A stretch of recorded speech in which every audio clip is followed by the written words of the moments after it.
High security jail में बंद कैदी जगन गुर्जर की हत्या के मामले में आरोपी विष्णु को शनिवार कड़ी सुरक्षा व्यवस्था के बीच न्यायालय में पेश किया गया। सुनवाई के बाद न्यायालय ने आरोपी को न्यायिक अभिरक्षा में भेजने के आदेश दिए। प्रारंभिक पुलिस जांच में सामने आया कि जगन गुर्जर और विष्णु के बीच छोटी छोटी बातों को लेकर अक्सर विवाद हुआ करता था और इस विवाद के चलते विष्णु ने कथित रूप से जगन की हत्या कर दी। हालांकि पुलिस मामले की हर पहलू से गहन जांच कर रही है। पुलिस अधिकारियों ने बताया कि घटना के समय सेल में मौजूद अन्य बंदियों से भी पूछताछ के न्यायालय में प्रार्थना पत्र प्रस्तुत किया गया है। इन कैदियों से पूछताछ के बाद घटना से जुड़े अन्य महत्वपूर्ण तथ्यों के सामने आने की भी संभावना है। पुलिस के अनुसार अब तक की जांच में ऐसा कोई तथ्य सामने नहीं आया जिसमें वे पुष्टि हो कि जगन गुर्जर को हत्या से पहले नींद की गोली या कोई अन्य नशीला पदार्थ दिया गया था।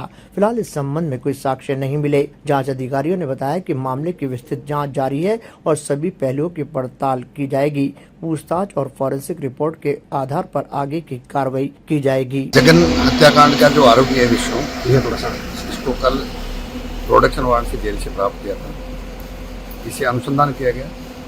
अनुसंधान में ये बात सामने आई है, इसने बताया कि मैंने गमछा से गला घोट करके उसकी हत्या की थी और हत्या मैंने की है। इसने बताया था कि उस टाइम हमारा एफएम चल रहा था। वैसे ज़्यादा उसने कोई ज़्यादा आवाज़ नहीं की थी, परंतु एफएम इसने पहले चालू कर रखा था। वहाँ ब्लॉक के अंदर जो है, ब्लॉक के जो सेल्स के सामने सार्वजनिक रूप से एफएम चलता है, तो उसकी वॉल्यूम तेज कर दी थी। पूरी वारदात में ये छोटी छोटी बातों को लेकर के इनके सेल्स में, ब्लॉक में जो रहते हैं सभी एक दूसरे छोटी छोटी बातों को लेकर छिटाकसी करते हैं। छिटाकसी से इस बात से नाराज था क्योंकि इसके विष्णु के ज़्यादातर मुकदमे जो है वो चोरी के हैं। तो इसका कहना था कि मुझे सेल्स में ये लोग बाग चोर के मेरे को छिड़ाते थे।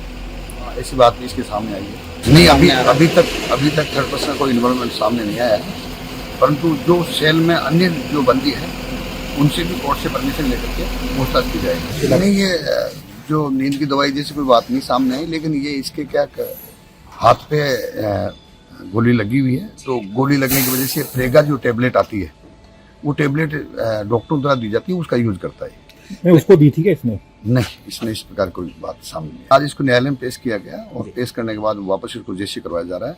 यदि आवश्यकता पड़ेगी दोबारा, तो दोबारा इसको अनुसंधान के लिए लाया जाएगी। नहीं, ये बातें क्लियर है कि वही छोटी छोटी बातों को लेकर के ये आपस में एक दूसरे पे ताना कसते थे। इसी बात से बहुत ज्यादा नाराज था। नहीं, यही तो मैंने बताया सोमोटो की भाई उसने ये इसके अधिकतर मुकदमे चोरी के थे, उसको कहते चोरता है तो चोर है जी। इसी बात से ये काफी नाराज था। इसके अलावा जो अन्य बंदी है उनसे भी पूछताछ की जाएगी कि इतना बड़ा जघन्य अपराध इसने किया तो और कोई कारण हो सकता है क्या। इसलिए जो अन्य बंदी उस सेल में है उनके लिए भी हमने न्यायालय को प्रार्थना पत्र लगाई है और उनसे शीघ्र पूछताछ की। ताज़ा खबरों के लिए देखते रहें सरेराह न्यूज। अपना फोन उठाएं और सब्सक्राइब करना ना भूलें।